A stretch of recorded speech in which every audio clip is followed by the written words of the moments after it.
Nós vamos falar nessa aula sobre o sistema de alimentação. Sistema de alimentação por quê? Porque ele trabalha com o alimento do veículo. E o que é o alimento do veículo? É o combustível, seja ele a gasolina, álcool, diesel ou GNV. A função desse sistema é armazenar, preparar e transportar o combustível do tanque até o motor. As principais peças que compõem esse sistema são tanque de combustível. Aqui nós temos o tanque onde fica armazenado o combustível. Tubulações por onde o combustível vai passar, percorrendo o seu caminho até chegar ao motor. Bomba de combustível. O que faz a bomba de combustível? Ela impulsiona o combustível do tanque até o motor. Inclusive, quero chamar a atenção de vocês sobre essa palavra bomba. Na prova de vocês, quando aparecer bomba de alguma coisa, não é bomba de explodir.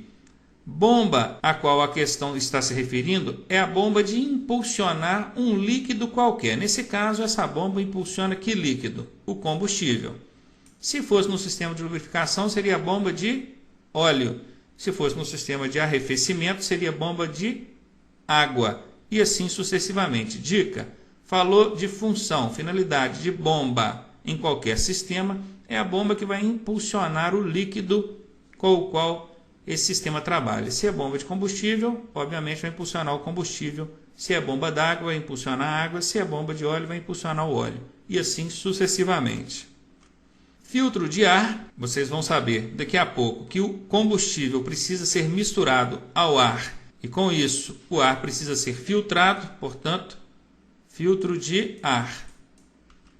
Filtro de combustível, o combustível também precisa ser filtrado. Então, filtro de combustível. Carburador ou injeção eletrônica. O sistema de alimentação dos veículos tem carburador ou injeção eletrônica. Não tem os dois, não. O veículo tem carburador ou injeção. E pela razão desses dois dispositivos serem muito perguntados em prova, ou seja, é alvo frequente de questões de prova, eu quero dar um destaque especial para esses dois dispositivos, carburador ou injeção eletrônica. Ainda falando sobre o sistema de alimentação, claro, nós temos o carburador e temos a injeção eletrônica. Isso aqui não é uma injeção eletrônica, isso aqui é apenas um bico injetor, que é uma peça que eu coloquei aqui para poder representar o sistema de injeção eletrônica. Se eu fosse colocar aqui todo o sistema, eu precisaria colocar várias peças. Por isso eu coloquei apenas uma que representasse o sistema. E aqui nós temos o carburador. Qual a função tão importante que essas duas peças têm no sistema de alimentação? Realizar a mistura explosiva. Quem estudou um pouquinho de química sabe que combustível sem ar não pega fogo. O fogo ele é composto de 3 elementos: combustível, calor, que está lá dentro do motor, e o ar, que vai ser agregado ao processo aqui a partir do instante que passar por um desses dois dispositivos. Valendo lembrar que o veículo tem um ou outro.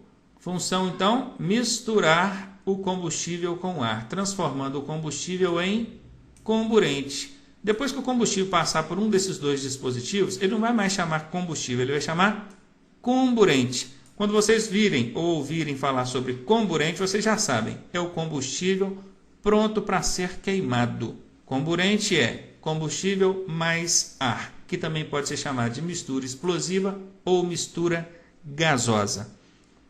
Aí vocês me perguntam, mas como é que eu sei se o meu veículo tem carburador ou se tem injeção eletrônica?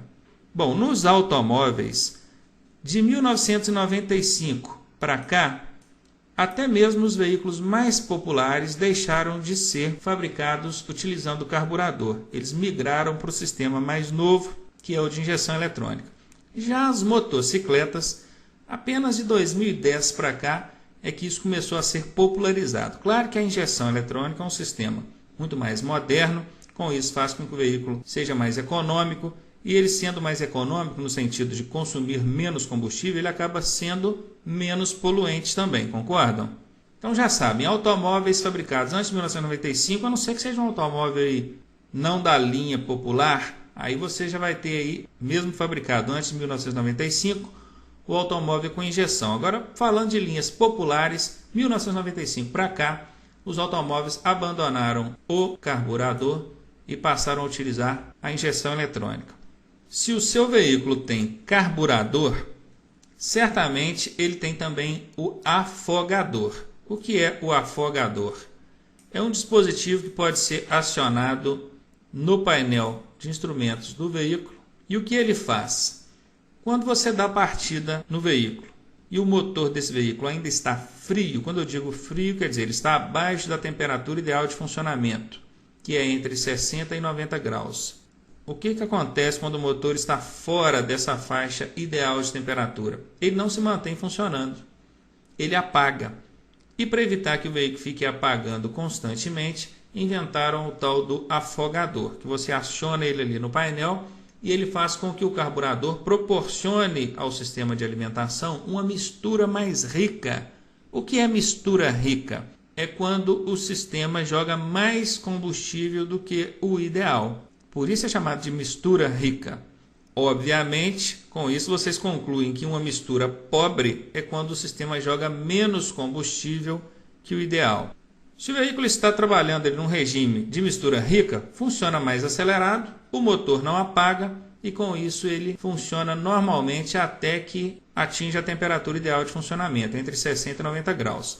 Claro que dentro de 3 a 5 minutos, com o motor já atingido a temperatura ideal, você precisa desacionar esse dispositivo do afogador, porque senão o veículo vai começar a dar excesso de combustível, vai começar a engasgar e apresentar problemas de mau funcionamento. Aí vocês me perguntam de novo, mas o veículo que tem injeção eletrônica, não acontece isso não? Acontece. Mesmo problema. Deu partida no veículo com o motor frio, a tendência é que o motor não se mantenha funcionando. Só que você não precisa acionar nenhum dispositivo para corrigir esse problema. O sistema que tem injeção eletrônica, ele percebe que o motor está abaixo da temperatura ideal e já faz com que o sistema projete ali uma quantidade maior de combustível, proporcionando então a mistura rica.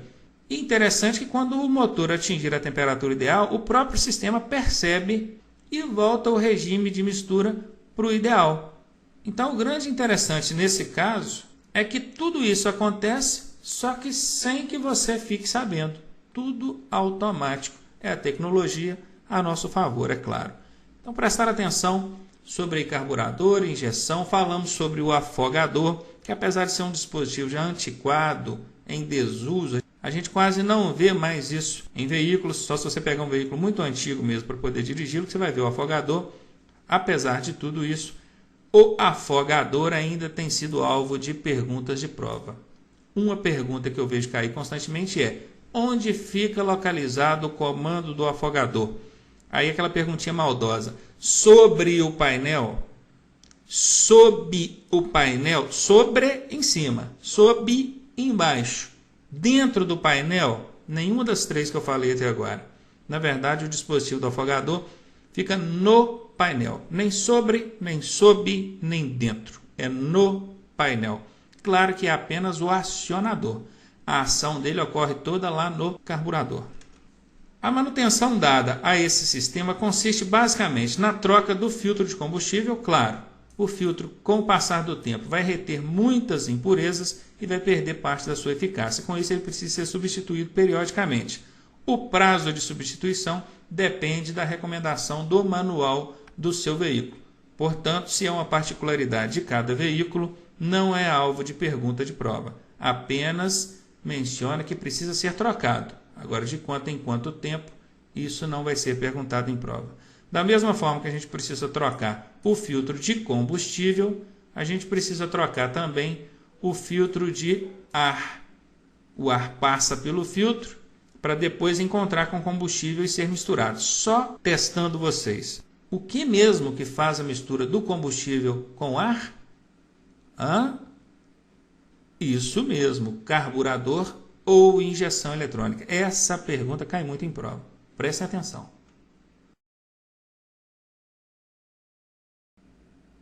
Nós sabemos que o motor por serem peças de aço, se movimentando, se esfregando umas nas outras constantemente, provoca desgaste e aquecimento.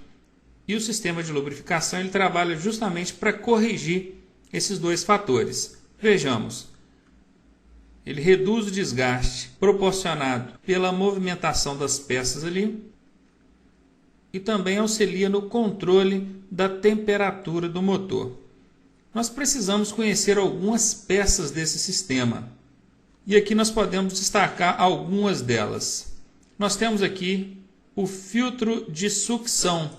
Ele fica dentro do cárter, o cárter aqui representado pela cor amarela. Nós temos o filtro de óleo, aqui representado pela cor laranja. A bomba de óleo, aqui representada pela cor preta. Os canais por onde o óleo lubrificante vai passar.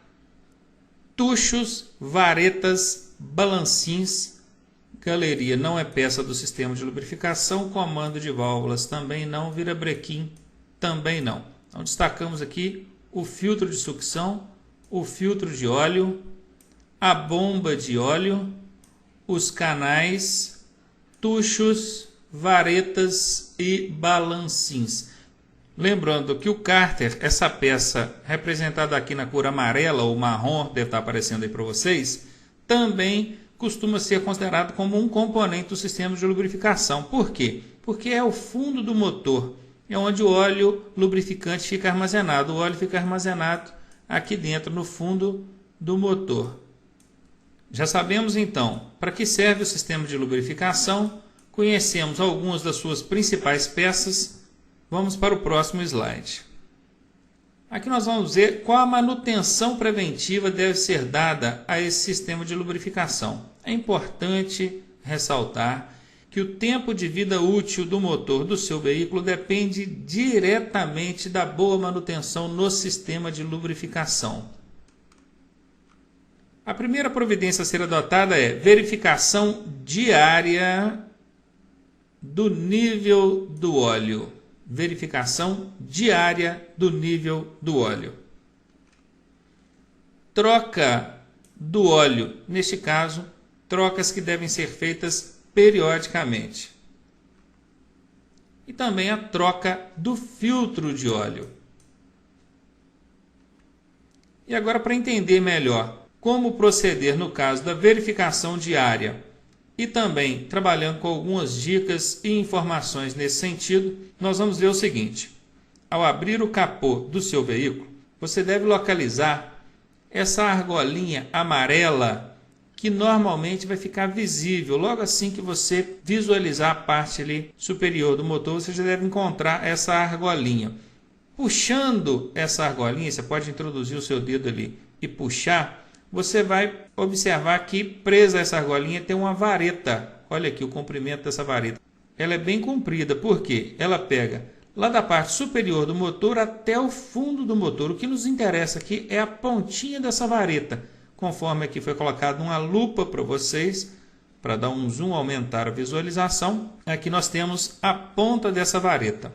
Essa verificação do nível do óleo deve ser feita com o motor frio e desligado. Para não dizer que seja totalmente frio, se o motor do seu veículo estiver funcionando e você quiser fazer a verificação do nível do óleo, o recomendável é que você aguarde pelo menos 5 minutos para depois então fazer a verificação. Você deve observar a marcação alta e baixa na indicação da vareta. Aqui nós temos o limite da indicação mínima. Ao retirar a vareta, você deve observar que o óleo atingiu pelo menos a indicação mínima, que é esse nível. E também não é recomendável que passe da indicação máxima. Estando entre o mínimo e o máximo, está tudo bem. Não é recomendável que fique acima do máximo nem abaixo do mínimo. Quais são os prejuízos causados em razão da desobediência a esses critérios? Se o nível do óleo estiver abaixo do mínimo, certamente vai faltar óleo para fazer a lubrificação adequada do motor. E com isso, o desgaste e o aquecimento aumentarão. Se o nível do óleo estiver acima do máximo, vai aumentar a pressão no cárter, o que pode proporcionar vazamentos, ruptura das bielas, sem contar que o excesso de óleo lubrificante vai aumentar ali na queima junto com o combustível, sujando as velas de ignição e danificando o catalisador. Portanto, nível acima do máximo não recomendável, abaixo do mínimo também não recomendável. O ideal é que esteja entre o mínimo e o máximo. Vimos então sobre o nível do óleo. Espero que não tenha ficado dúvida para vocês em relação a isso aí. A próxima observação é sobre o período de troca. Na sua prova não vai te perguntar qual o prazo, o período de troca do óleo, porque isso é uma particularidade de cada veículo. A recomendação, inclusive, dos fabricantes de óleo é que você observe o recomendado pelo manual do seu veículo. Se é uma particularidade de cada veículo, obviamente não será perguntado em prova. Mas, para a gente trabalhar também com questões práticas, e caso vocês tenham uma curiosidade em saber de quanto em quanto tempo se troca o óleo do veículo, normalmente 5 em 5 mil quilômetros. Você deve trocar também o filtro de óleo quando faz a troca do óleo. Mais uma vez, isso vai depender do recomendado no manual do seu veículo. Normalmente a gente vê recomendações para que se troque o filtro de óleo a cada 2 trocas do óleo. E para finalizar, eu quero passar para vocês aqui algumas dicas. Primeira dica: como devo escolher o óleo lubrificante adequado ou mais adequado para o motor do meu veículo? Essa resposta você vai encontrar no manual do fabricante do seu veículo. Não é o óleo mais caro ou o óleo dessa marca ou daquela marca. Cada motor tem a sua particularidade nesse sentido. Portanto, o recomendável é pesquise no manual do seu veículo. Segunda dica: o óleo precisa ser completado periodicamente até que chegue a ocasião da troca. Tem pessoas que pensam que um veículo novo não baixa óleo. Baixa sim. É comum, é procedimento comum do motor queimar parte do óleo junto com o combustível. Claro que um veículo novo vai queimar dentro das proporções para as quais ele foi projetado. Um veículo antigo, em razão do desgaste, ele vai acabar queimando muito mais óleo do que o adequado, onde vocês vão perceber a emissão de fumaça acinzentada pelo escapamento.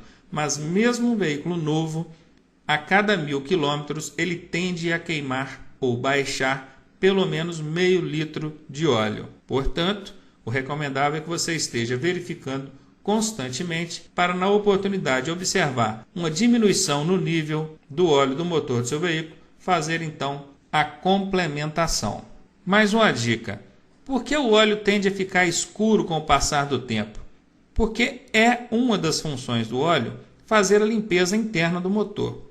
E entendendo que esse motor sofre desgastes, certamente ele vai produzir resíduos e justamente o óleo, limpando esses resíduos, ele tende a ficar numa tonalidade mais escurecida. É verdade que o motor deve estar quente na hora de fazer o esgotamento do óleo para poder ser substituído por um óleo novo? Sim, isso é verdade. O motor quente, o óleo tende a ficar mais fino e com isso ele será melhor esgotado, não deixando então resíduos de óleo velho no motor do seu veículo. Mais uma dica: é necessário colocar um aditivo ao óleo lubrificante? Não. A recomendação é: utilize o óleo recomendado pelo fabricante. E o óleo recomendado pelo fabricante já tem todos os ingredientes que o seu veículo precisa para o bom funcionamento do motor. Você pode misturar marcas de óleos diferentes. Por exemplo, você colocou uma marca de óleo no motor do seu carro e, na oportunidade de completar o nível, você colocou outra marca. Problema nenhum, desde que seja o óleo especificado para o motor do seu carro, não representa nenhum problema.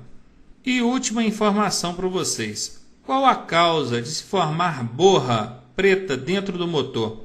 As principais causas apontadas pelos fabricantes de óleo são lubrificante incorreto ou não recomendado pelo fabricante do seu motor, Aditivação extra é a pessoa que insiste em colocar um aditivo no óleo lubrificante, combustíveis adulterados ou então deixar passar do prazo recomendado para a troca do óleo lubrificante.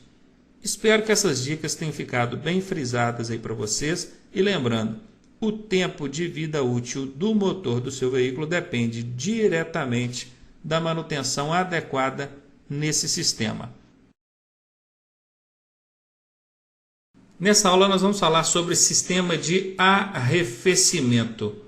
O sistema de arrefecimento também pode ser compreendido por sistema de refrigeração ou resfriamento.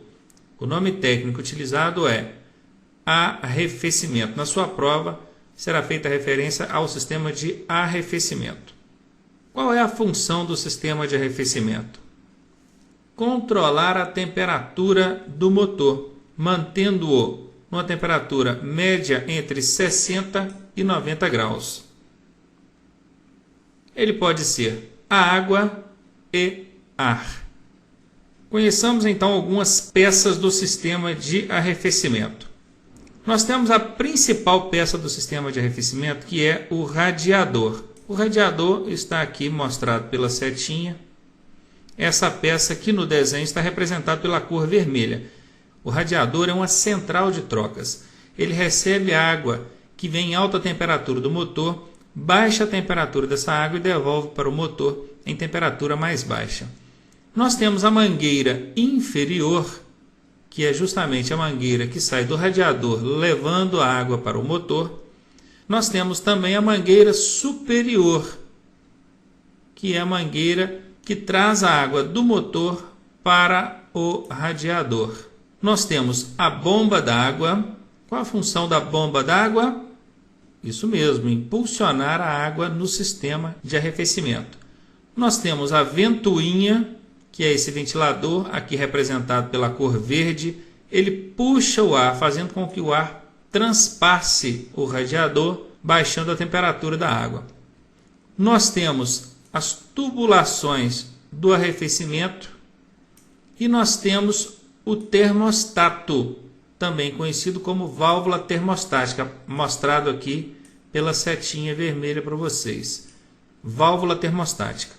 Daqui a pouquinho a gente vai entender exatamente o que essa válvula termostática faz.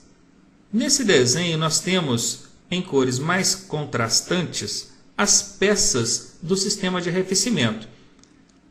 Essa peça maior de cor azul e branca que nós estamos vendo aqui é o radiador. Vou tentar circular ele aqui para a gente entender exatamente. Essa peça azul com centro branco.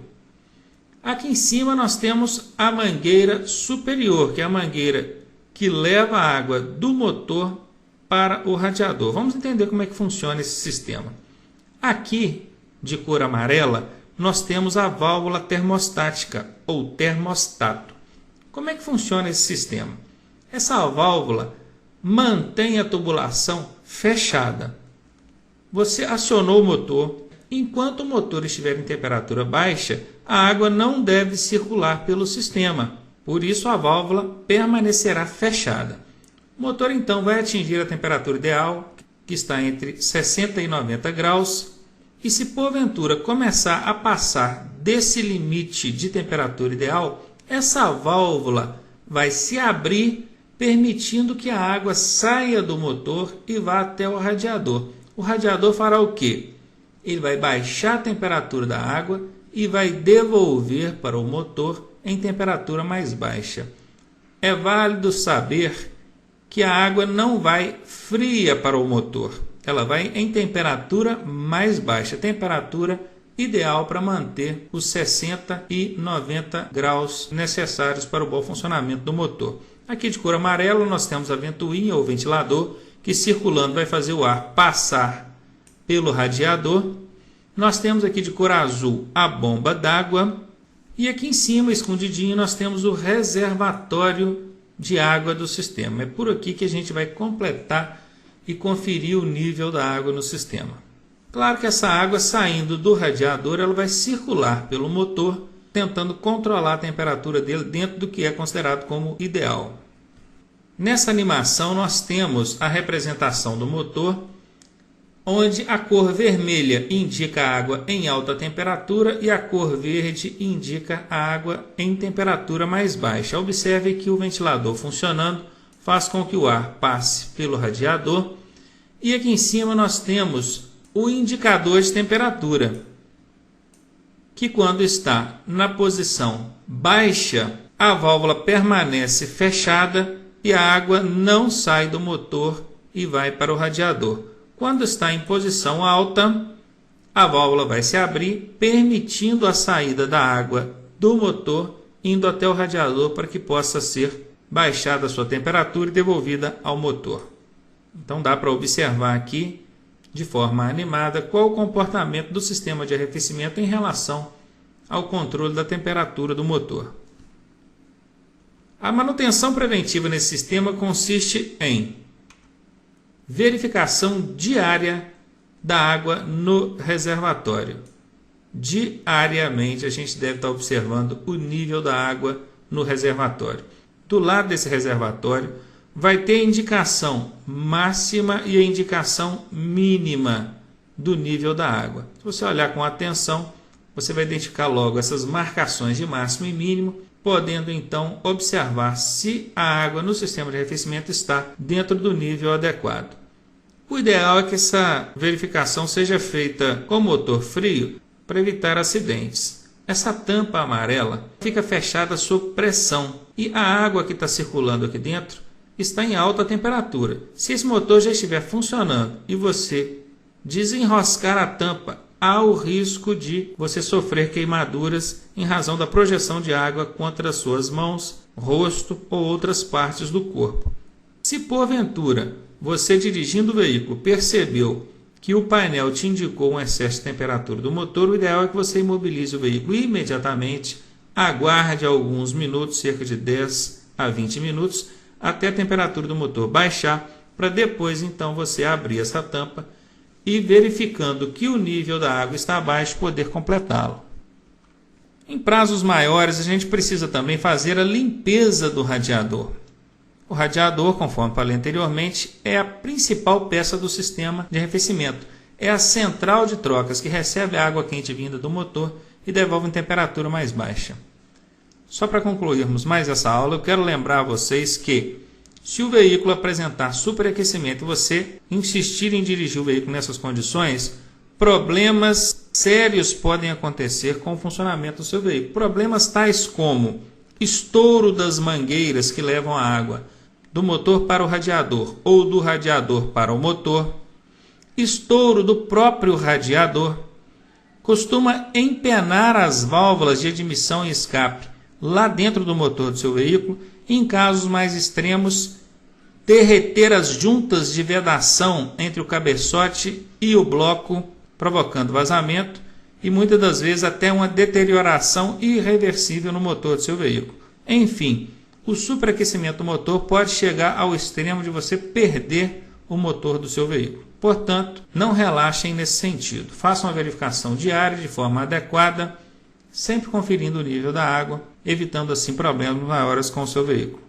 Questões de prova são abordadas nesse sentido. Todas as dicas que eu dei aqui nessa aula, com certeza, são cobradas em prova. Se você prestou atenção em cada detalhe e fez as suas anotações, com certeza não terá dúvida em responder questões dessa natureza na hora do seu exame.